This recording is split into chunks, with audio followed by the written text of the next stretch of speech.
Business is just an expression of things we love, and we happen to be lucky enough to make money from it. You can't fake passion. Reinventing yourself is very important. From dental hygiene to pickleball with a bunch of stops in between. I love learning. I never want to stop learning. You can't teach hustle. If you have a will and a strength and a commitment and you're willing to sacrifice, I think you can really become anything and do anything. You hear that, everybody? Never too late to reinvent yourself. Exactly. I love that.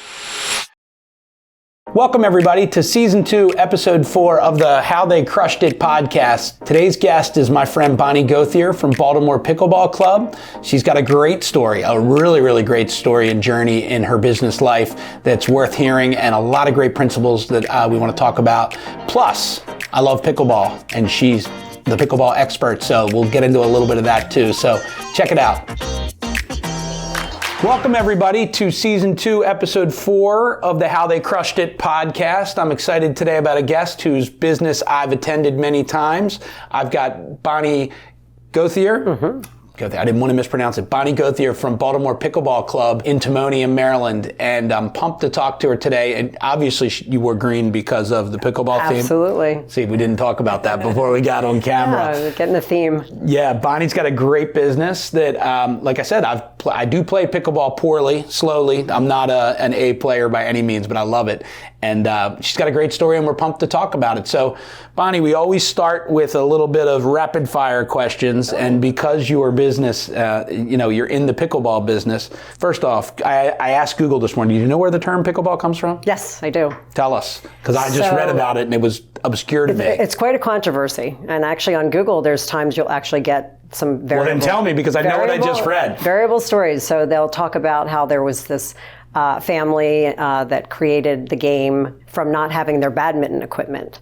And they brought out kind of other types of paddles, and they only had a wiffle ball. So it was a very thrown together type of sport that these families that were vacationing, maybe on a lake or somewhere, threw together and made it happen. They had a certain size available of the court.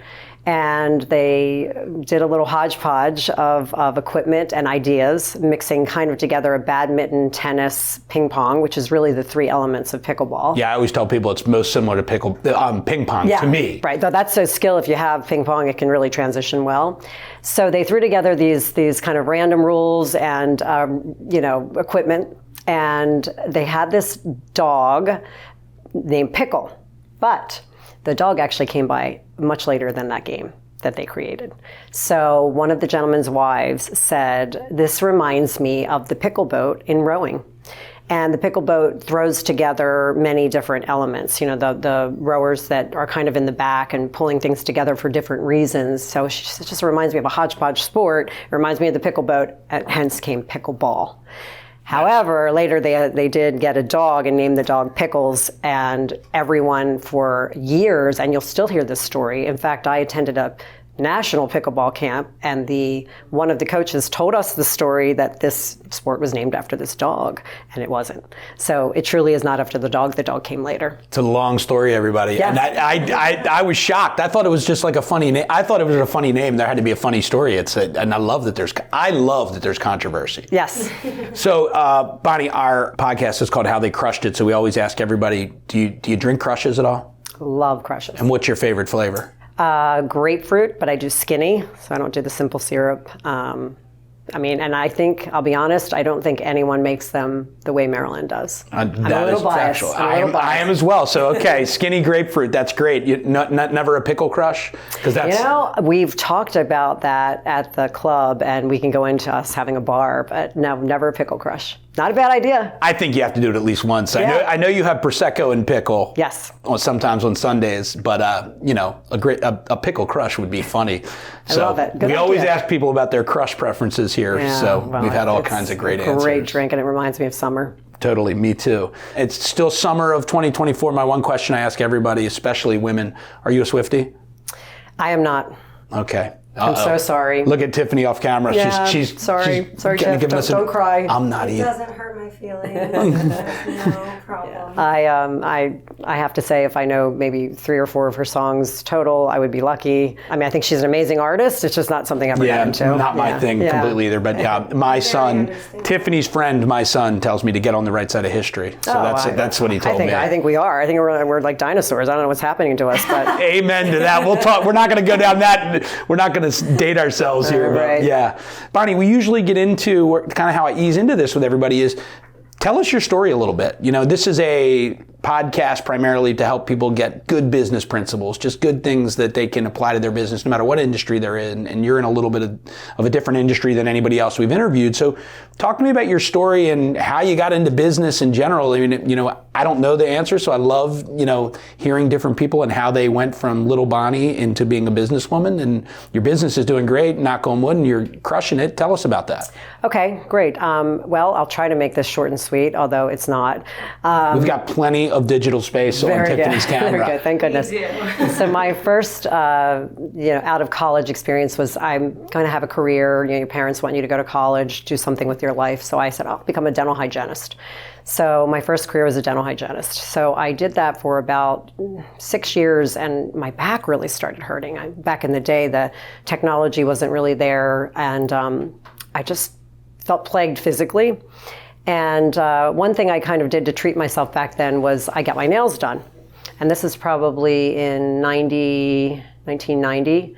And in Baltimore and the greater Baltimore area where I was born and raised, at that time, there was no nail salon, if you can imagine this, because now we have them in every shopping center. I bite my nails, but I know from my wife. I mean, and look at real estate. I mean, it's in every shopping center, every mall in the nation, really. And you can't usually go within a 2-mile radius without hitting a nail salon in a very populated demographic, heavily, populated area. So I said to myself, there's a void. And I think what you're asking me is, with business, what's important for me, find the void. Find the void in the market, try to fill the void. So I saw that there were no nail salons. I took a trip to California. There was one everywhere, in every shopping center, in every mall. Why don't we have this on the East Coast? So I come back to Baltimore. I go to a Melvin's. But hold on, let me hit time out for a second, because find the void is something, you got to be a true entrepreneur to think like that, which we'll get into that, but you weren't a business person yet at this point. No, I was literally a consumer. A dental hygienist is not typically the path of a budding entrepreneur. Exactly. Okay, keep going. Although I'm sorry. I did read a lot of motivational things. I attended when I was younger, like a Tony Robbins seminar. So it was hidden inside of you. You just hadn't let her out yet. I think it was deep there. And, I said, and really just the fact that my back had hurt so badly, and I thought I need a career, but I'm not sure I really picked the right one in college. And I think, reinventing yourself is very important. And you can reinvent yourself many times over in life, and I hope that never anyone gets discouraged from that. I think there's people every day that live in jobs and they look in the mirror in the morning and think, I don't want to be here going to this job. So, if you have a will and a strength and a commitment and you're willing to sacrifice, I think you can really become anything and do anything. You hear that, everybody? It's never too late to reinvent yourself. Exactly. I love that. So I did. I started doing this research, and I said, you know what? I went to a Melvin Simon property, which used to be Golden Ring Mall back in the day. There was an old mall. Well. It was one of our first malls in Baltimore, and I leased a space and I opened a nail salon. In Golden Ring Mall? In Golden Ring Mall. Oh my gosh, that's in hilarious. the early 90s. And I want to tell you that everyone said, you are crazy. You'll never make enough money doing nails, And I said, I believe in this. Women want to be pampered. Women want it to be easy, mainstream, accessible. That's important for a business. It has to be accessible. It has to be visible. There has to be high traffic. So in service types of businesses, at least, that's important.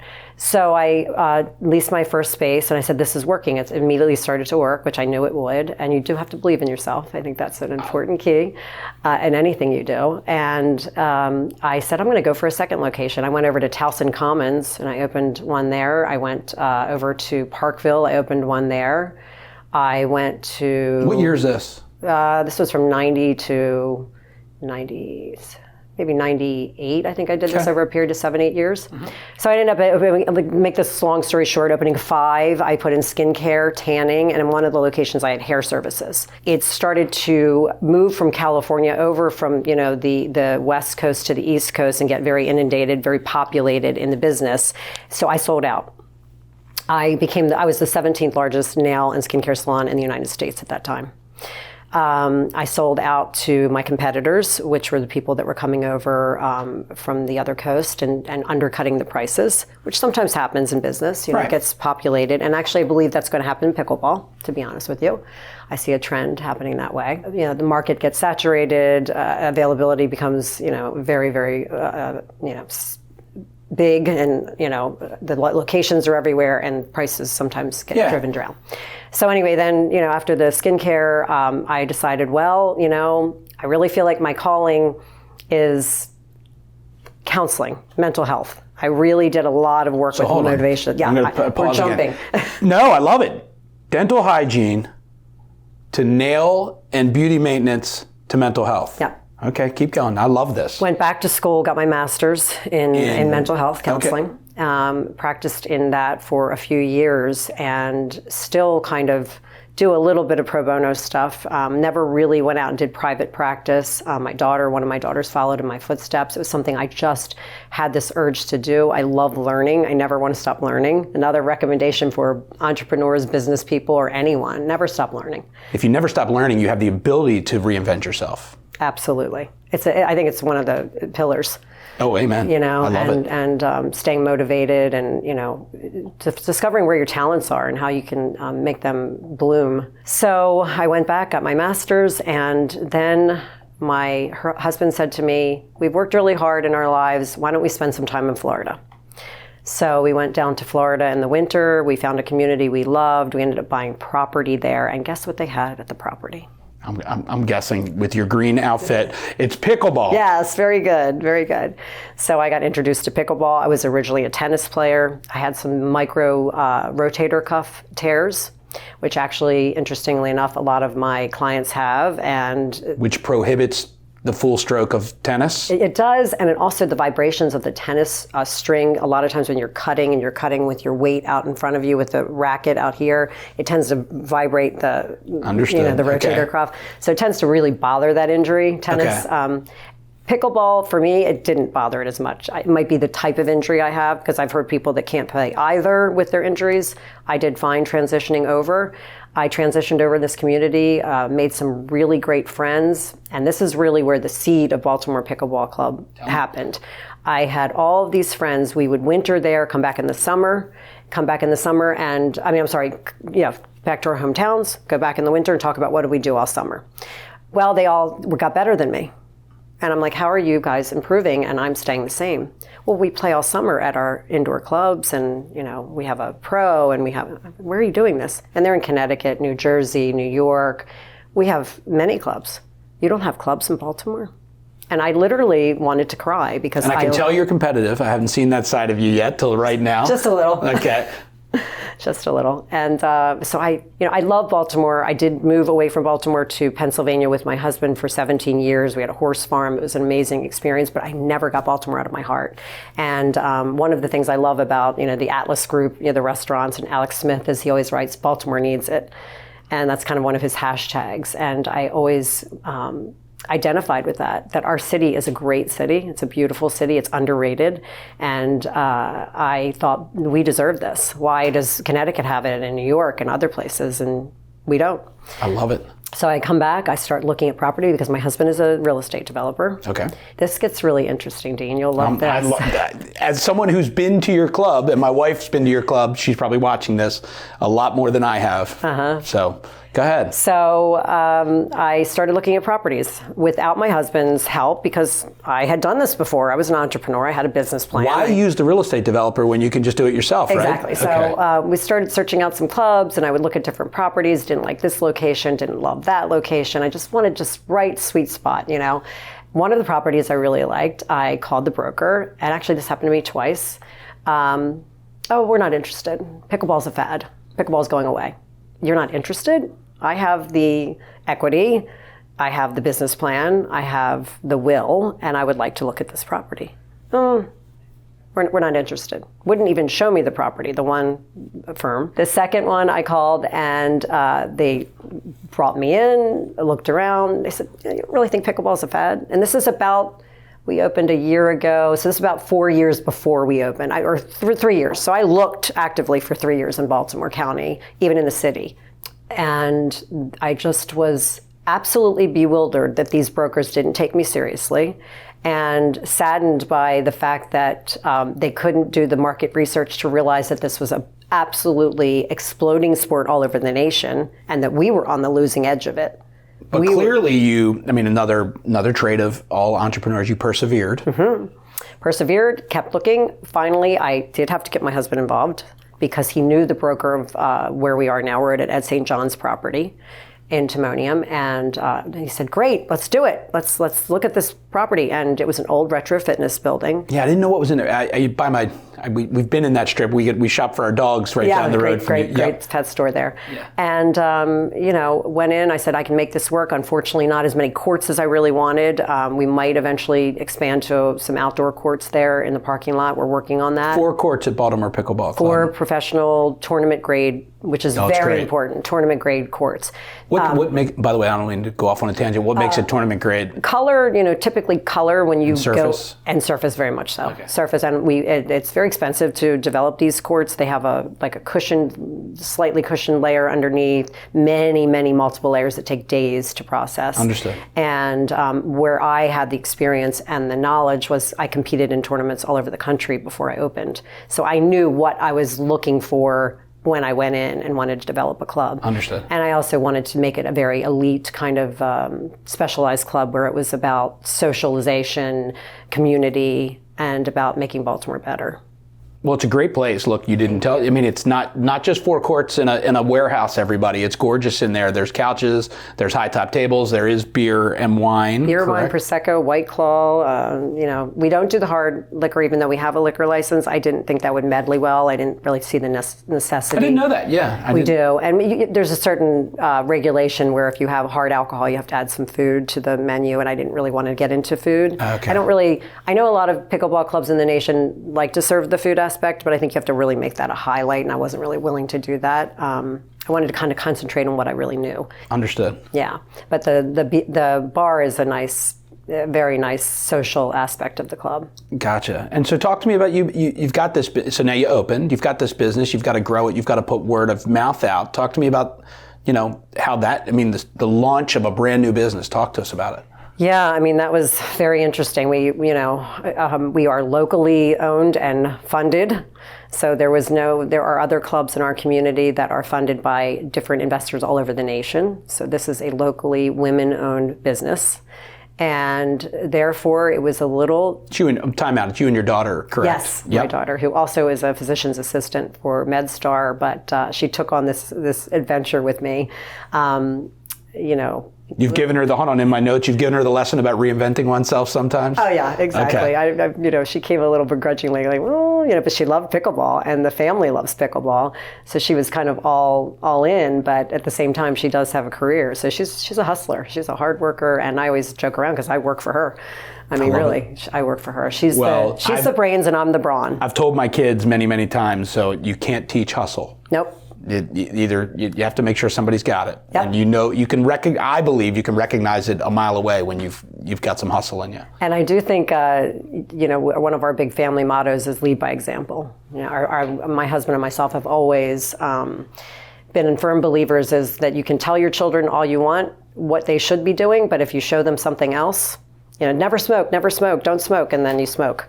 Well, wait a minute, Dad, Mom, you smoke, No, well, that's right, lead by example. So, they watch every little thing, every little innuendo. That comes from the psychology side of my knowledge. And by the way, not just kids, employees follow. Absolutely. Employees, those that you interact with in business, whether they be customers, They all follow. I they agree. want to see that you're leading by example. I agree. What is it? I love the saying, walk your talk.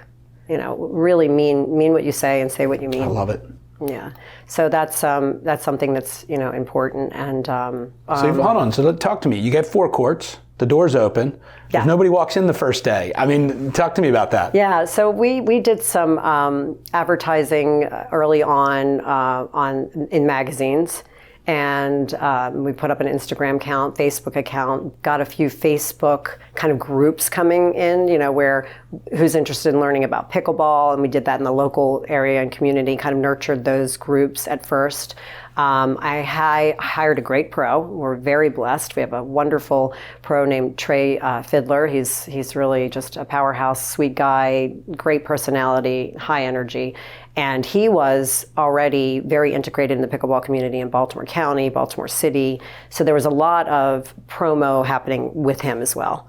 We didn't do any big, other than I believe we were on like a wedding site. I think it's called The Knot, for type, kind of targeted, we really knew that an aspect of our business, I hope I'm not getting off track, would be corporate parties.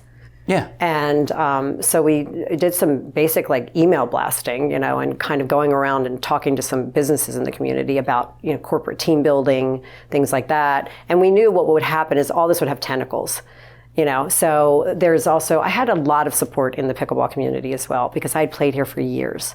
So just in the pickleball community, there's an app called Team Reach, where you can go on and you kind of know what everyone's doing. Now, you can't really go in there and advertise, but I went in and I was on all these groups, and I would just go around to the groups and say, this is what I'm doing, and would love for you to be a part of it. And a lot of people that play in the rec community, the recreational community, don't necessarily solicit a private club, but there was a lot of that as well. Well, look, when somebody reinvents themselves into new businesses like yourself, you've got to reinvent a marketing plan, because these different things you've done all have different ways to successfully market and sell and grow audience and grow eyeballs, for lack of a better term. So I love that when you say the word tentacles, that's one I've used plenty of times. You got to give it a chance to meander out there. So how long did it take for that word of mouth to start really creating eyeballs and success for you guys? Right, not long. Great. Not long. I have to say, part of that is I calculated the weather change. So we opened in September, where you start to get wind, some rainy times, and then before you know it, in October it starts getting chilly. By the way, everybody, pickleball's a ton of fun outside, but stinks if there's wind. Exactly. Because it's a wiffle ball, it's terrible. It becomes you're chasing a ball and you're not really using your skill. So that was very, methodical, that I knew I wanted to open in the fall. Smart. And that was important to me. And immediately, I think the key to our club is from the minute you walk in the door, we have front desk staff always there willing to greet you, talk with you about the sport, share with you our kind of visions and our offerings. And many clubs do not run that way. You walk in, you might have to prod or find someone somewhere, and we knew we wanted to be high service. And that, I think, is what really blossomed our business, is the sheer word of mouth. Walking in, making sure that the customer, the client, the player had the best experience possible. Walk your talk, everybody. Yes. I love that, because it's true. I've been to your place. People greet. I'm always greeted. I feel very comfortable walking in there. Now, granted, I've been there a bunch of times now and I understand it, but there is always somebody greeting me, and they remember who we are. We work on that, and I've been, for one reason or another, and I give my daughter a lot of credit, Alex. She's been amazing with hiring just the right people. And typically what we attract in, and I think this is another different aspect, we tend to attract in people that love pickleball. So many of my front desk people came to me because I love the sport, and I think I want to be part of what you're doing here. And we were just eerily lucky. I mean, in an odd sort of way. I mean, I'm getting kind of like wordy with it, but you make your luck, and we made our luck by really treating people well, paying people a good salary. My pro has full benefits, and we'll be doing profit sharing soon. Hopefully, we're going to be working that out. I think it has to be Bonny, a win-win. You can't fake. And I've learned this from a lot of the people we've interviewed in a lot of industries. You can't fake passion. Yeah. So somebody can feel it. I mean, Phil, who runs Bullseye Running, he's a runner. He's into running. His people are runners. They can't sell running if they're not into running. Exactly. Same thing here. Yeah.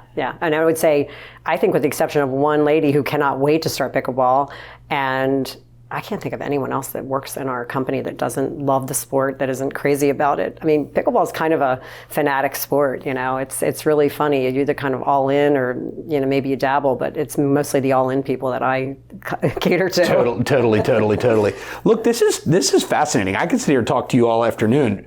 Believing in oneself and never stop learning and allowing oneself to reinvent. That's something I've heard from a lot of the other entrepreneurs I've interviewed, which is letting the world come to you, which is similar to letting yourself reinvent yourself. Kind of let the world tell you what you should be or where there's a void. It's kind of all interrelated. I'm sure. I believe that, absolutely. And that's what I hear. You saying, you're a dental hygienist and let's fill a void. That was a big leap. It really was. It really was. Standing on my feet, working on teeth to what's the void in the marketplace and how do I fill it? That's I don't know that that's a normal jump for a lot of people. And once I think I had done it once, I think it became a little easier the second time, although it was quite a leap of faith because I'm in a very populated area. It's a high rent, and it's not an easy nut to crack, but it's one that's worth it. And I knew that if we put it in a good location and made it the right atmosphere, it would work. It's not an extremely lucrative business overall. Pickleball is a low price point product, so you have to hustle a lot of numbers through and get innovative with your offerings, which we do with the bar, and the corporate events are going extremely well. It is a very different and fun thing to do. So that's a business to business sale, and so yes. Talk to me about that. That's how are you marketing that differently than just word? Is that any different than just word of mouth about people that want to show up and rent a court for an hour? We kind of used our connections quite a bit with that. So if we kind of have our ears pricked for a customer that is in a certain business, we will say, hey, are you aware that we do corporate events? This is what we do. So in other words, let's say, I'll give you an example. I had a doctor and his wife in the other day, and they were just playing around on the courts, and we were chatting when he was taking a break, and he was with Johns Hopkins, and he said, this is really a fun place. It just has a great vibe. I hear that a lot. There's a great vibe. I've been there. That's a great vibe. 100%. We play music. A lot of people, some people say I don't know if I want to hear music when I play pickle. I've had that for maybe 1%. 99% love it. They just love the feeling. It's just ignore them. Exactly right. So.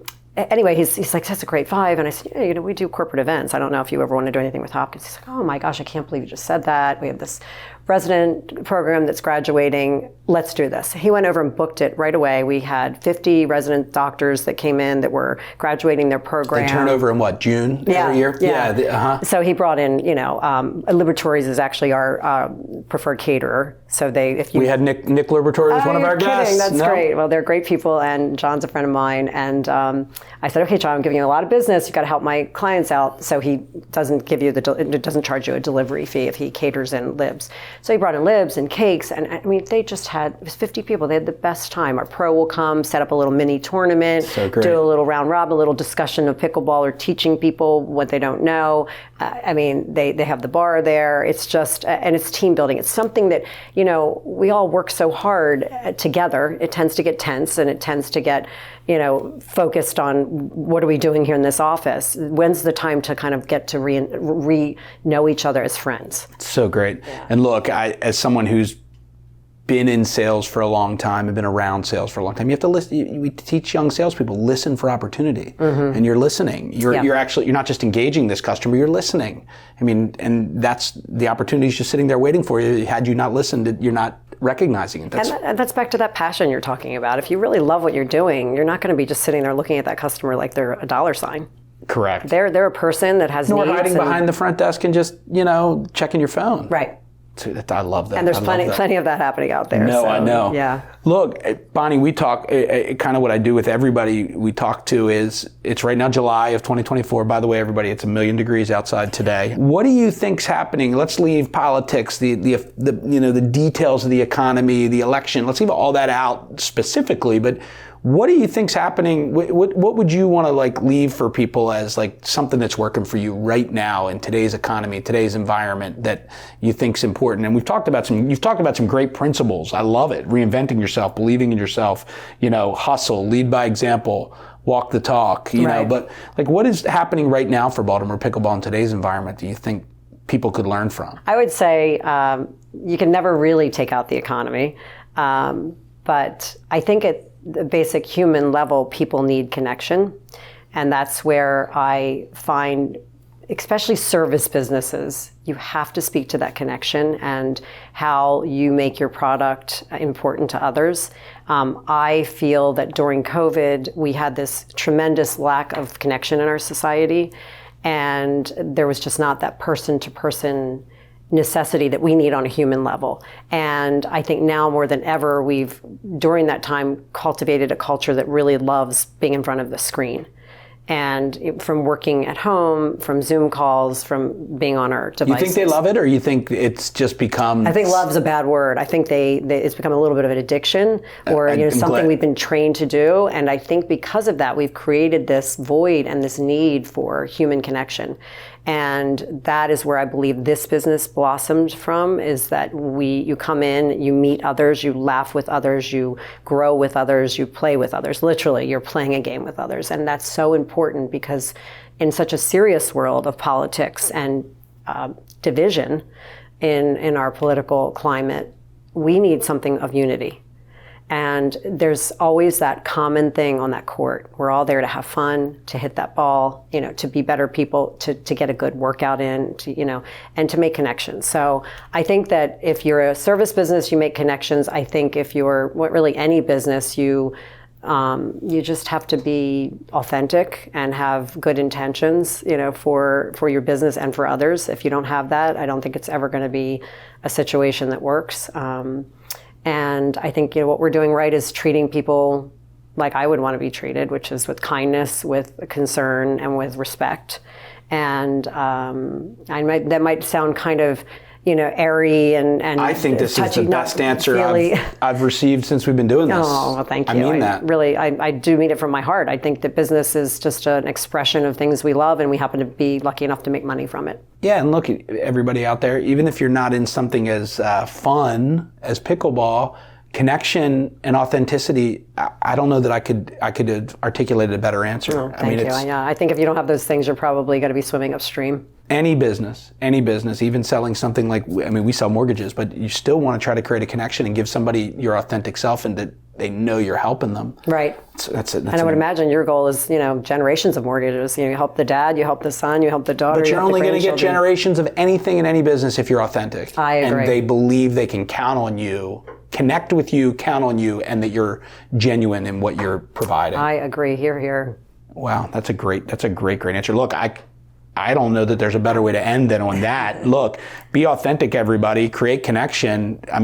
Bonnie's jumped, look at this, from dental hygiene to pickleball with a bunch of stops in between. Yeah. That's a great story. Look, thanks for sharing with us. Oh, well, thank you for having me. I really enjoy it, and I hope you come out and play more, and everyone joins us to play. It's a great way to blow off some steam and have fun in our We world play today. All winter, so we play all year, but my wife and I played especially in the winter, so you will see plenty of us. But look, everybody, Baltimore Pickleball, it's tagged down below. Check them out. They're in Timonium. It's a great place. I've been there. And even if you've never played, tell them. Absolutely. We have a pro on staff and clinics and leagues and all kinds of fun things. Our events calendar is on our website. It's just amazing, the different offerings that we have. And there's really something for everyone. Learn it, everybody. I was telling Tiffany off camera before Bonnie got here, just your whole friend group's going to learn it, so you might as well learn it while they're learning it before they get ahead of you. My wife played, I didn't even tell you, for almost a solid year before I played for the first time, and it was eye-opening the first time I went, and she was kicking 100% of my butt. I didn't tell you that part, but I'll tell you, that was one of my first humbling events. When I first started, I think I played against a guy with 2 knee braces. He was probably 80, and he wiped the courts with me. Yeah. Beat me, and I thought, you've got to be kidding. I've got to figure this out. I've got a couple you've got to be kidding. There's some strategy behind this game. Totally. It's not as simple as it looks. Well, look, I'm glad your business is crushing it. Thank you for making time today. Thank you. A Pickle Crush, everybody. Check it out at some point. But try that. Great story, Bonnie. Thank you. Look, everybody, check back next time. We appreciate you spending time with us. Bonnie and Baltimore Pickleball Club are a great place. Check them out. Thanks for being here.